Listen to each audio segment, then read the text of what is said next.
Friday, and a win over Newcastle would see the Blues take the title. And Lewis Hamilton has won the Spanish Grand Prix. He kept his nerve after delaying his pit stop to cross the line 15 seconds ahead of Verstappen, with Bottas in third. News Radio UK in Newcastle. For the latest news, listen on your smart speaker. A gunman opened fire at a birthday party in Colorado, shooting dead 6 adults before killing himself, say police. The shooting happened just after midnight in a mobile home park on the east side of Colorado Springs. The suspected shooter was the boyfriend of a female victim at the party, attended by friends, family and children.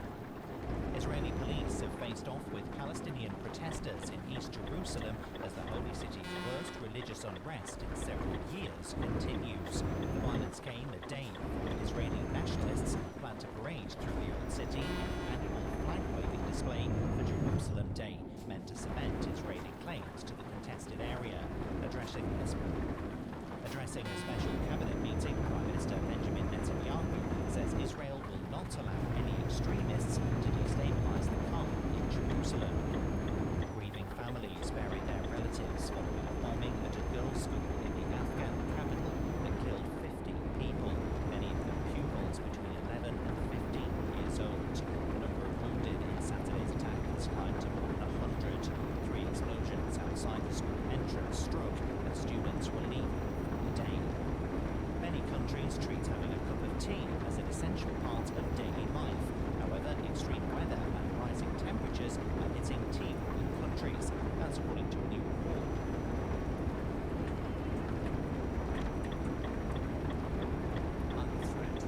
Let's turn to one of the voices who can opine on this, because he gets paid to opine on it. That's Owen Jones, the economist. He also opines regularly on Twitter. I was just checking your feed this morning. You haven't been too angry at the moment. Do you think Keir Starmer has behaved appropriately in this little change? I just wondered, I'm a Guardian journalist, I'm a political commentator, my job is to tell you what is going on in politics. Yes, but that doesn't... I don't work for the Labour Party. Do you not want to see the Labour Party succeed? Do you not want it to become more electable? Yeah, absolutely. And the problems, me pointing out the problems in the Labour Party is not the problems with the Labour Party. The problem is those problems. They need to deal with them. Look, Keir Starmer, the drubbing they received in Hartlepool and elsewhere, that's on the Labour leadership. It's not Guardian columnists coming on LBC in the aftermath of a terrible election that's responsible for what happened in Hartlepool. Let's get real. My job as a political commentator is to tell you, the listeners, the truth. It's not to advance the political career of Keir Starmer. I'm pointing to you the problems he's currently in are because he hasn't set out a clear vision that resonates with people. He doesn't have a clear strategy until he addresses the fact that he doesn't have a vision actually comes up with it. Continue to flounder. That's not the fault of me, a guy who got they're in charge. Wearing whichever of your multiple hats, Owen, do you think Keir Starmer should stay in the job? Should he give way to somebody else? I think he needs to prove that he has a vision that resonates with people. But for example, there's now an upcoming by-election battle in Spen. Labour should expect to take that, to keep that. You know, before Hartlepool, which was kept by Labour in the last 2 elections, in 2017, over half of Hartlepool voted for the Labour Party, and their vote has now collapsed. And you know, that's the 3rd time in the last half a century that the opposition has lost a by-election to the governing party. Oppositions are supposed to do better in by-elections than they are in general elections. So now if they double in the space of a few weeks the number of by-elections and oppositions left to the government in the last 50 years, then I don't see how his position is tenable. They should expect to keep that seat for the very reason that they are the opposition. They won that seat in 2019, and I think it was a terrible night to the Labour Party. If they're going to go backwards, when Keir Starmer promised to move on from the Corbyn years and advance the Labour Party, and he fails to set out a vision that makes people actually want to come out and vote for the Labour Party, which is his job as the leader of the Labour Party, then obviously he has to reconsider his position. Yeah, OK, so we'll postpone the conversation. Maybe we can speak again after Berkeley and Spen. But I just mention one other thing, which I think this should be a cross-party issue, because it's interesting that you've tweeted about the voter ID issue. The government have put some ideas out, haven't they, and they rather came out with a sort of trash last Friday when everyone's worrying about results. That voter ID should be changed. We'll need a photographic ID when we open the polls. You think that's unnecessary? It's completely unnecessary. The cases of voter fraud over the last few years are absolutely minuscule. They barely even happened. And what they're going to do with voter ID.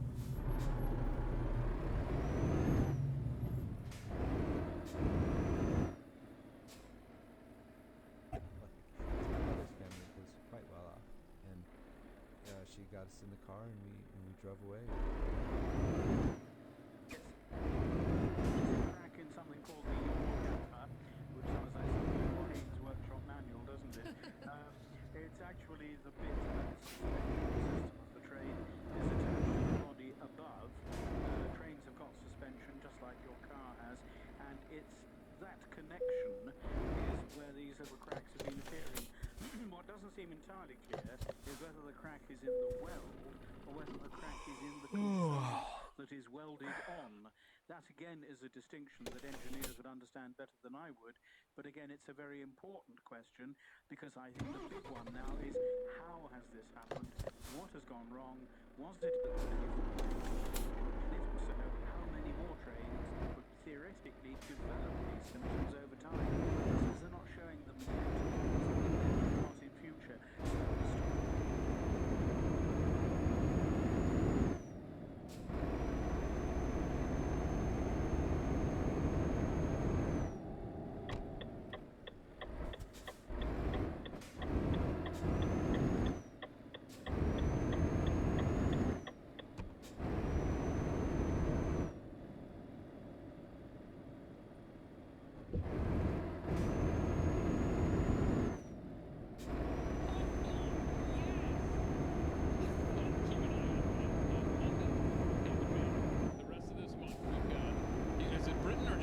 Specifically, does it say? Well, it's England. It says Okay. England, yeah. So let's be sure to.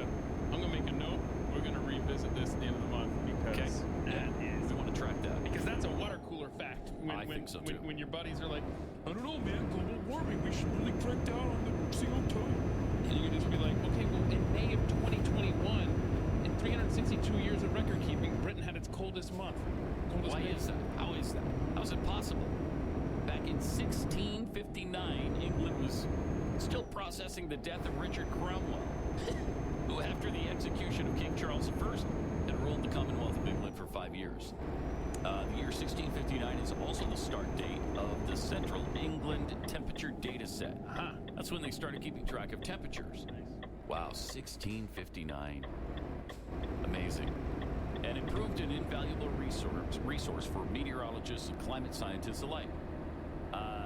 Astonishingly, what the data set reveals in 2021, in this time of supposed catastrophic global warming, is that England is on track for its coldest May in more than 3.5 centuries, at least. I mean, it might be of all time. We don't know.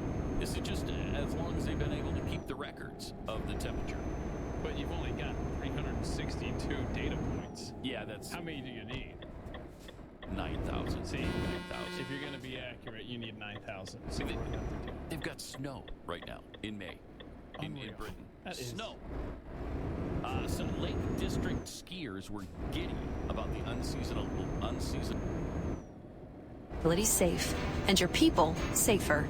Call clickgranger.com/safety or just stop by. Granger, for the ones who get it done. Research shows that people remember radio ads with repetition. So to help you remember that Liberty Mutual Insurance Company customizes your home insurance so you only pay for what you need, here's a repetitive ad. Okay.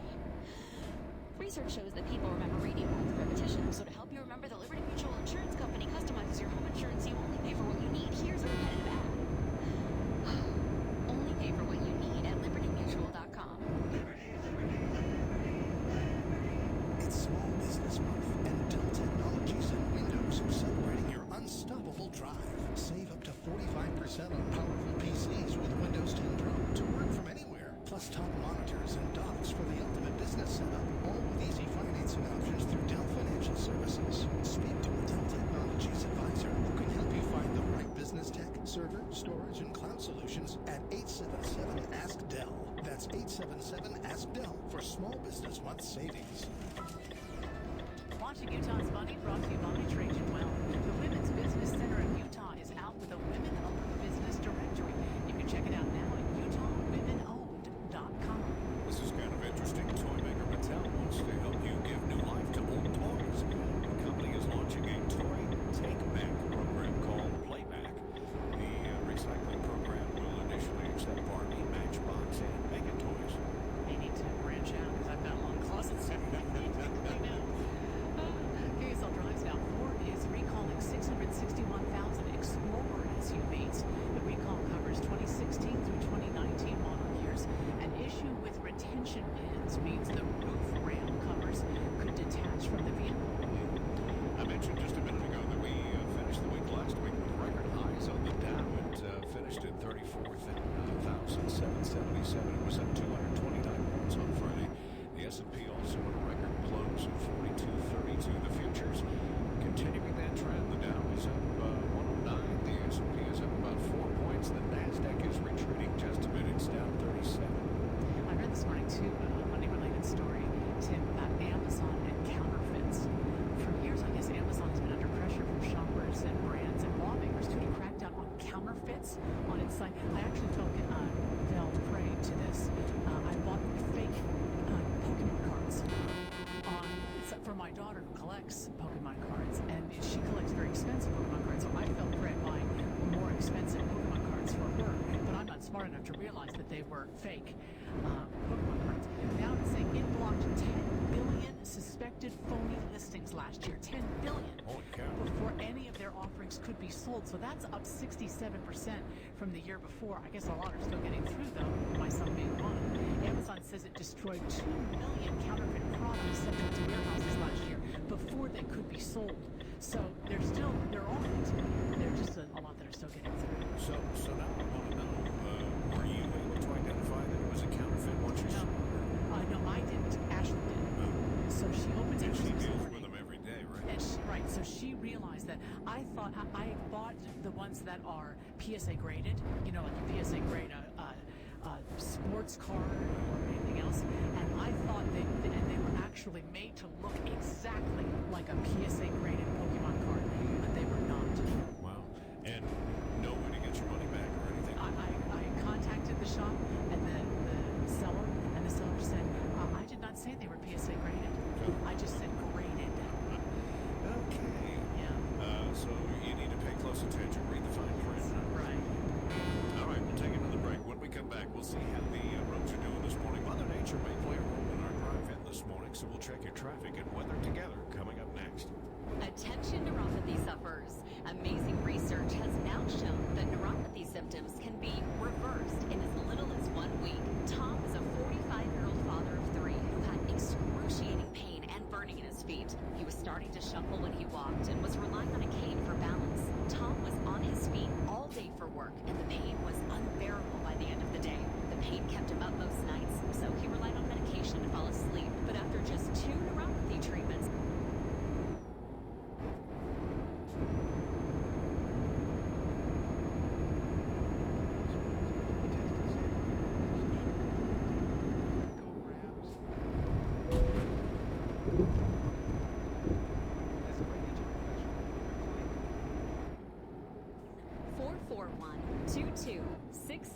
will receive a full exam and in-depth consultation.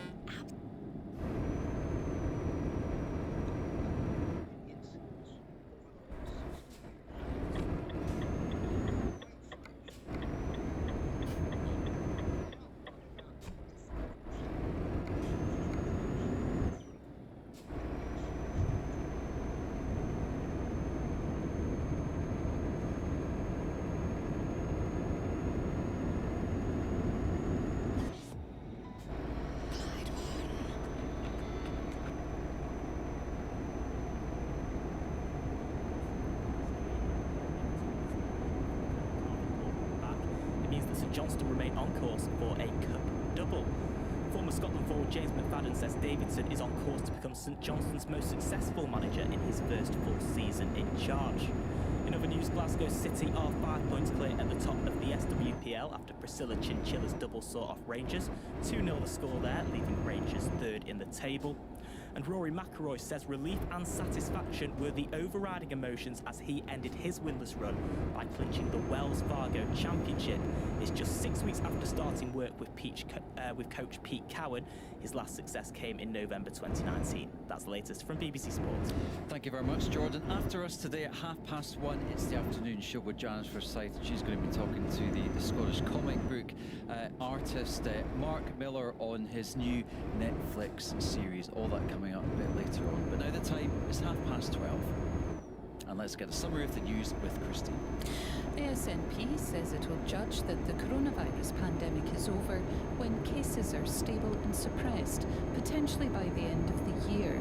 The First Minister, Nicola Sturgeon, has argued there should be a second independence referendum once the country emerges from the immediate crisis of the pandemic.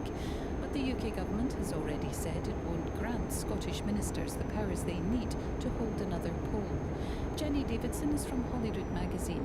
She says most people accept the pandemic must be over before any vote. The most ardent independence supporters definitely are up for it today and any day, but I would say the majority of the Scottish people would be happy with Nicola Sturgeon's view of focusing on the pandemic at the moment and waiting. We're seeing that in opinion polls. The majority would not want to be looking at an independence referendum right now. They want to get through the pandemic first. The pandemic's the top priority, but equally, clearly we see from the vote there are plenty of people who would want it over the slightly longer term of this parliament, and I think that's what we're going to see in terms of timing. Meanwhile, more than 40 new MSPs are beginning their induction process this week as they look to familiarise themselves with the Scottish Parliament before being sworn in on Thursday. A new presiding officer will also be elected after Ken McIntosh stood down as an MSP. Recriminations are continuing within Labour after its by-election loss in Hartlepool and its poor English local election performance in some of the party's former northern heartlands. The Labour leader Sir Keir Starmer faced a backlash for sacking his deputy, Angela Rayner, as party chair, then later reappointing her to an enhanced role within his front-bench team. Andy Burnham, who was re-elected as the Labour mayor for Greater Manchester, appealed for unity. Labour's got to stop this sort of internal focus, the civil war between those on the left of the party, those on the right of the party. From my point of view, that's absolutely pointless and destructive. You know, we have got a fantastic vision here in Greater Manchester. This is Labour in power, showing what we can do. Buses under public control. These are Labour policies. Isn't it about time the party starts celebrating those things? The Palestinian Red Crescent says more than 270 Palestinians have been hurt during repeated clashes with the Israeli police at one of the most sensitive sites in Jerusalem. 16 Israeli police were hurt during the violence around Al-Aqsa Mosque. A survey suggests tourism in the Highlands will receive a £1.1 billion boost due to people opting to holiday at home rather than abroad because of COVID restrictions. Barclays Bank forecasts the region will be one of Britain's biggest winners. However, the calculations don't include the loss in spending from foreign visitors. Hannah Barnard is head of business banking at Barclays. We did a big piece of research to find out what people were planning to do for this summer, with an effort really to try and focus on how we can help the local economy and all the sectors recover this year as we go into the summer. So, lots of people had said they were going to stay, so it's worked out 23 million Brits are estimated to holiday in the UK this summer, and that's worth over 31 billion to the UK GDP. And in the Highlands and Islands, they were in the top 10 destinations, and that's worth over $1 billion to the local economy. The UK's cybersecurity agency has taken down more scams in the past year than in the previous 3 years combined, with many fraudsters trying to exploit the pandemic. The National Cybersecurity Centre says it targeted 700,000 fraudulent online schemes last year. Lindy Cameron of the agency says if you're being asked to do something quickly or for money, beware. 80,000 of the reports we've had in the last year were the first time we've seen a scam. So the British public have really helped us to try and stop other people being scammed, both by what they've done in reporting text messages and what they've done in reporting emails. So we'd say don't just delete it, forward it on to 7726 if it's a text message, or report at phishing.gov.uk, phishing with a PH, and then you can protect other people as well. And that's BBC Radio Scotland News. Well, the expected torrential rain doesn't seem to have arrived in Glasgow yet, but it is only 12:30, I suppose. Let's get an update on the latest weather with Kirsty McDonald. Thank you very much, Andrew. Yes, some heavy showers in the forecast this afternoon. I think over the next few days it's an unsettled look to the weather. We have an area of low pressure sat to the west of the UK, and there will be some showers or longer spells of rain spiralling around that area of low pressure. It's not all doom and gloom though. There will be some brightness and some sunshine around, and certainly temperature-wise it'll be milder compared with last week. This afternoon though, showers and bright spells to come. The showers will be frequent and heavy with the odd rumble of thunder and hail. Persistent heavy rain will move into the Northern Isles. A fairly blustery day, moderate to fresh southeasterly winds, highs of 13 to 16 Celsius for most, a little cooler across the Western and Northern Isles at around 10 degrees. This evening and the first half of tonight, most of the showers will ease for a time. Rather cloudy skies will prevail though. Showers or longer spells of rain will move into the southwest during the early hours and will gradually swing northwestwards. Outbreaks of rain will affect the Northern Isles for a time before becoming confined to Shetland during the early hours and gradually easing. Lows tonight of around 5 to 8 Celsius for most. Tomorrow morning, much of the country will be dry with spells of sunshine, rain from the northwest pulling away, but further showers coming our way later. Lunchtime Live on BBC Radio Scotland. Let's go back now to the election, and the SNP narrowly missed out on a majority with 64 MSPs elected to Holyrood. The Scottish Greens now have 8 seats, creating a pro-independence majority in the Parliament. But the UK government has said it won't pass a Section 30 order granting another referendum on the matter. Let's get some analysis and speak to the independent pollster Mark Diffley. Mark, obviously it was very tight in the end. Is this the outcome that was predicted by you and others? I think so, pretty much. Yeah, I mean, I think once we take a step back and look at what the polling was telling us, then I think pretty much, yeah, some of the polling suggested that the SNP may get an overall majority, but most of it was, but given how tight it is and given the electoral system, the voting system, I think most of the pollsters will be pretty pleased that they were there or thereabouts. Yeah. And does it change, certainly in terms of you guys as a pollster, where we stand now on independence? Not really. I mean, it's been commented on a lot over the weekend, and will be into the future. I guess that about half of voters voted for pro-independence parties, and about half of voters voted for pro-union parties. And guess what? Polling on the independence question shows the country pretty much at 50-50 on that issue. And so, no, it doesn't make that any clearer. What the polling does tell us why this has happened, the link between your view on the independence question and who you vote for in an election is now absolutely nailed in. So, 10 years ago when the SNP won its famous majority at the 2011 election, it actually got about 20 or 25% of its vote from those who didn't support independence. It was able to reach out to non-independent supporters. That doesn't happen now. The vote around elections and the vote around independence is aligned in a way that it wasn't 10 years ago. So I think we're probably in for more of this. Yes, and it was quite interesting, wasn't it, to see the extent of tactical voting. You had Tories voting Labour and Labour voting Tory, and that's not something you would have expected in previous elections.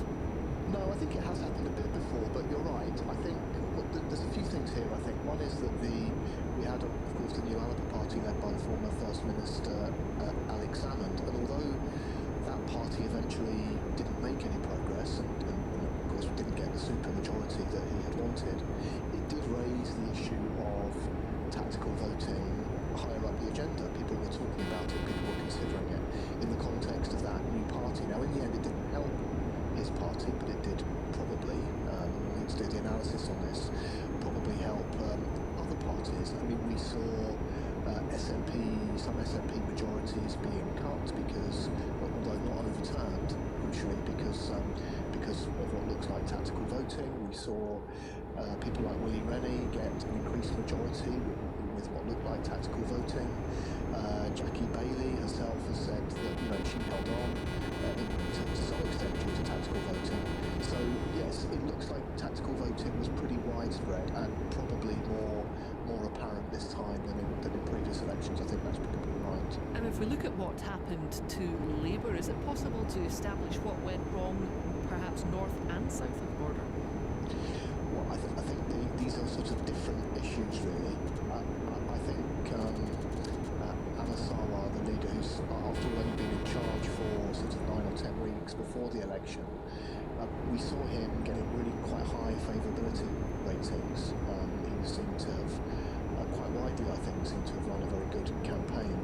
That didn't transfer into votes for the party, but they've lost a couple of seats, but they've held in sort of vote share terms. They've held on pretty much to where they were last time, and I think he will very much see this as the beginning of something rather than the end of something. And I think he'll hope that they've kind of stemmed the flow.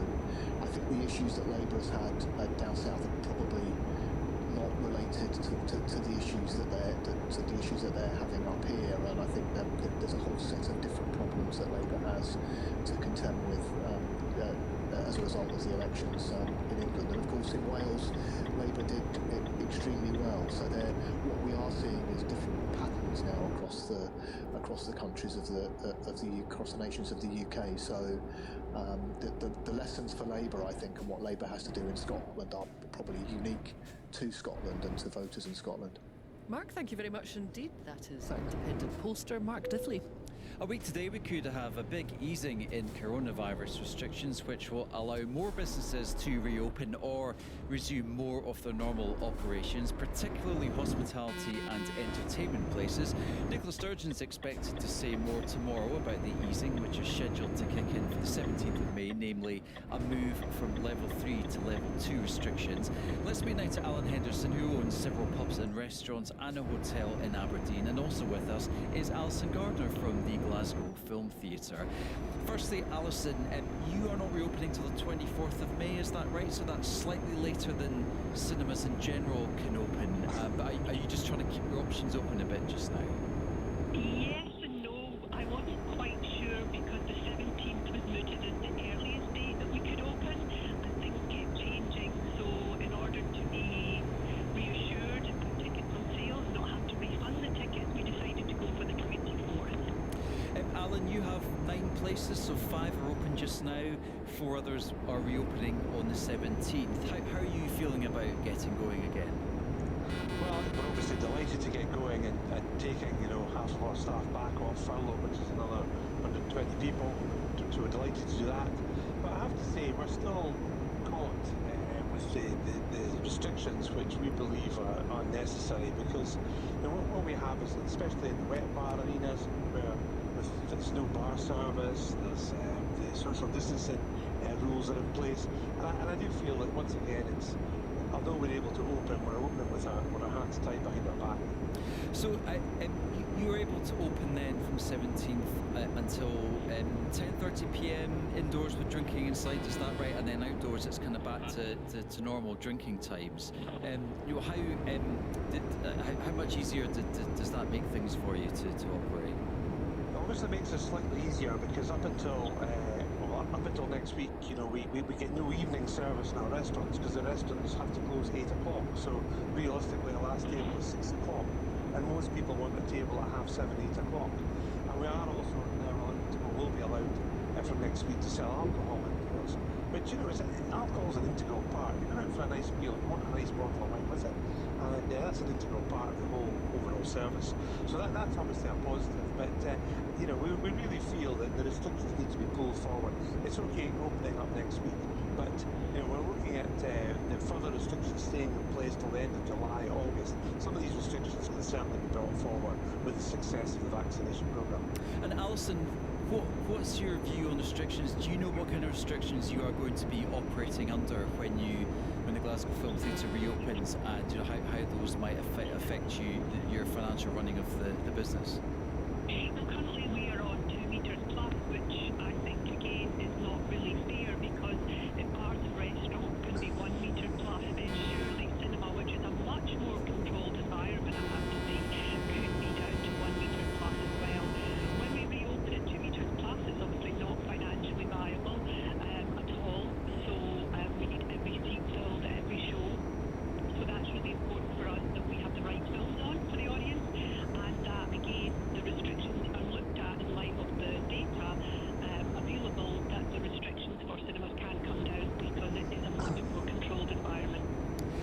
suppose that you mentioned showing the right films, Alison, as well. Is that a factor for you in that not a lot of films were made during the actual lockdown period, and a lot of the big releases, they're still possibly being delayed until later this year?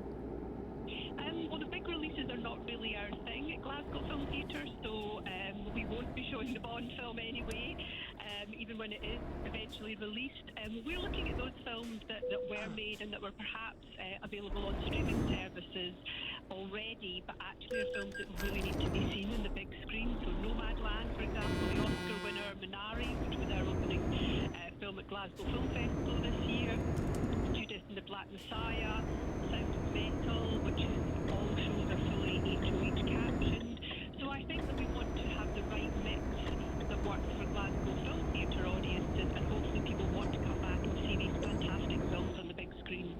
And Alan, have you had people coming back? I mean, obviously the weather hasn't been the best so far this year in Scotland, but when indoor drinking gets going again, do you feel there's a bit of pent-up demand, and that once the restrictions are eased, then you will get people back through the doors again? Well, yes, there has been, and people have felt very safe in the outdoor environments.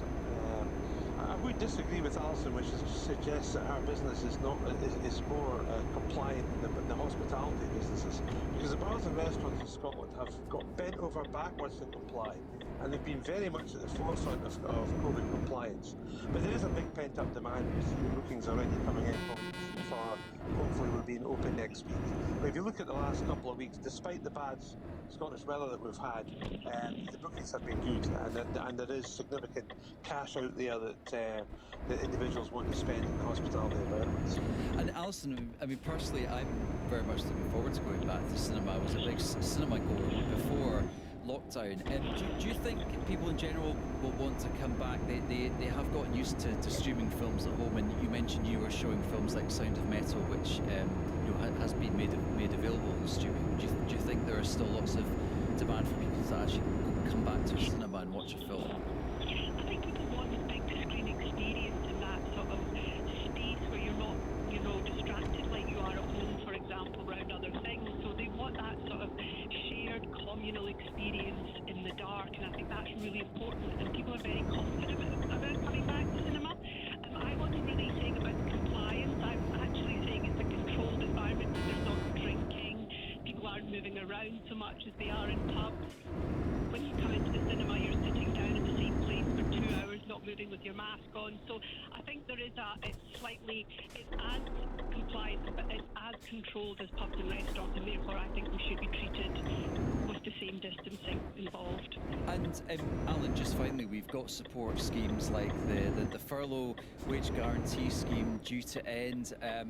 Are you confident things can bounce back? Is this it for your industry? If it has to go into if things have to go into a third lockdown, would that be just too much for businesses like yours to survive? Well, I think certainly the government's furlough scheme has been an absolute godsend for our businesses, and it's managed to keep most of them afloat, together with the various loan schemes. But to be honest, there's quite a few contradictions between some businesses that have got loans and some businesses that have got very paltry loans. But as far as a third lockdown is concerned, obviously we would require the same sort of level of government support. But I'm not really seeing that.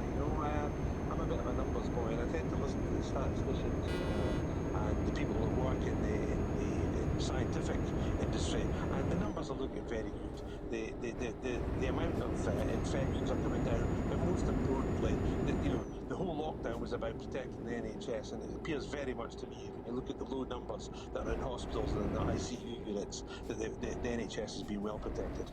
Okay, well, thanks very much to you both, and best of luck to you as well with all the reopening plans. That's Alan Henderson, a pub and restaurant owner in Aberdeen, and Alison Gardner as well from the Glasgow Film Theatre. This week is Mental Health Awareness Week. Listen to BBC Radio Scotland as we open up a conversation on something which affects all of us. This week is Mental Health Awareness Week. Listen in as we open up a conversation on something which affects all of us. Every afternoon at 2:30, we'll bring you Breaking Point, a series of monologues based on the personal experiences of real men. I was being forced to make choices I wasn't ready to make. I had to get off the bus halfway home. I couldn't breathe. I broke. I turned into my dad. I don't have a word to. maybe I'll never work it out. We'll start a discussion on the issues they faced and find out what can be done to overcome them. So join us as we look at how we can all take care of our well-being and support those around us. Mental Health Awareness Week, this week on BBC Radio Scotland. Now, members of the French Armed Forces have warned President Macron that the country faces descending into civil war unless the government stops the slide towards chaos and violence. The authors claim to be members of the armed forces from all ranks, and they've invited the public to back them. I'm joined now from Paris by our correspondent Hugh Schofield. Hugh, very, very strong language, warning of possible civil war unless the government steps in and takes action.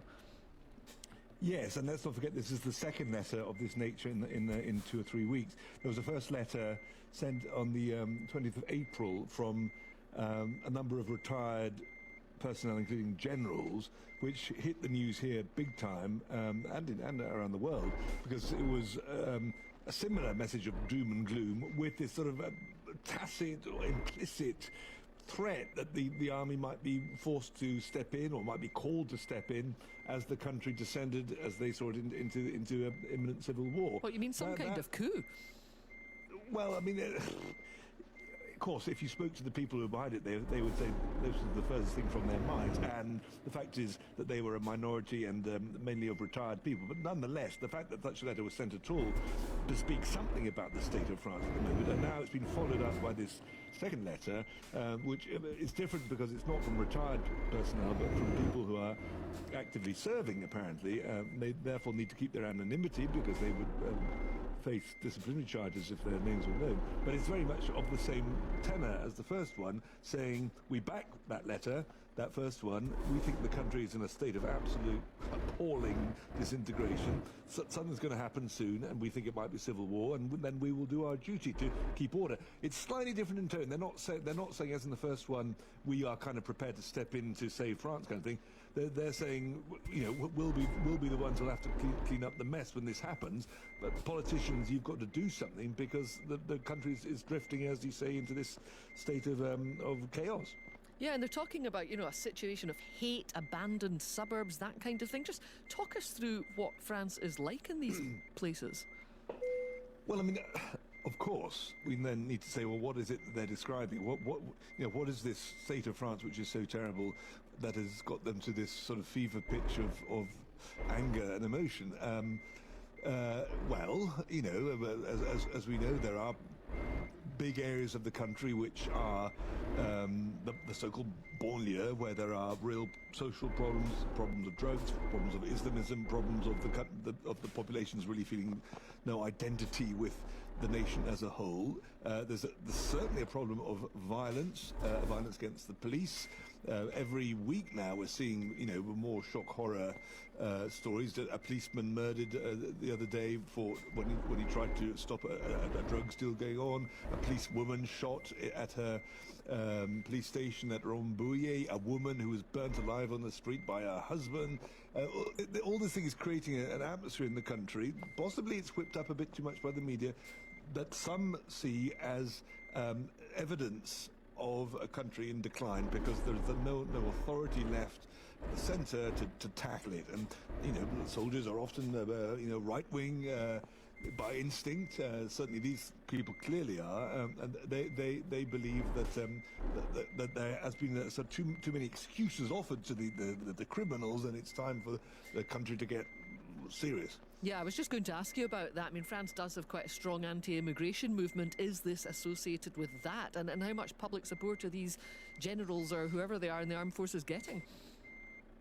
Well, I mean, for their analysis, I'd say probably quite a high amount. I mean, the problem is that these letters come in two parts. One is the analysis. The other is the kind of more or less implicit message that we're here, kind of thing. I think a lot of people will share the analysis. I mean, the country is certainly drifting to the right, politically speaking. The rise of Marine Le Pen is evidence of that, but I mean, that's not the only sign.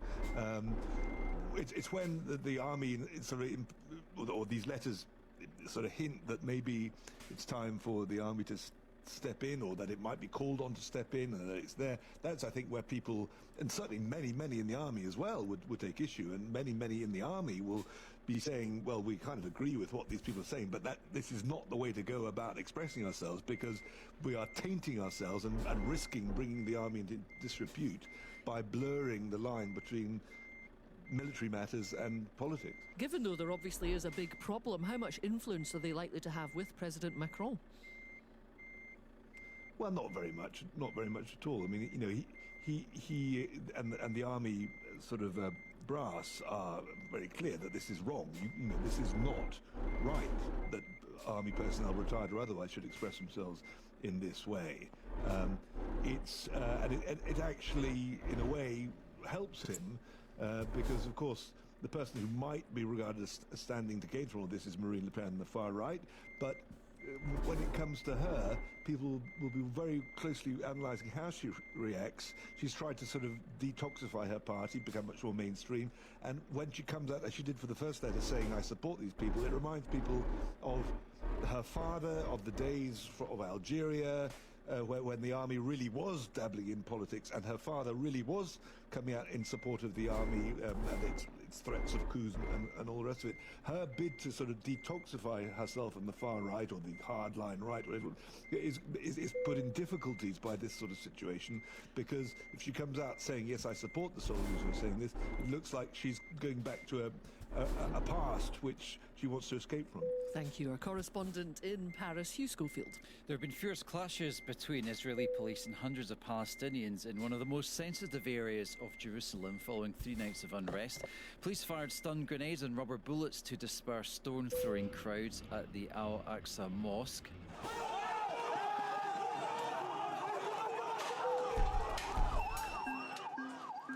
Well, let's speak to BBC Monitoring's Joel Greenberg, who's in Jerusalem.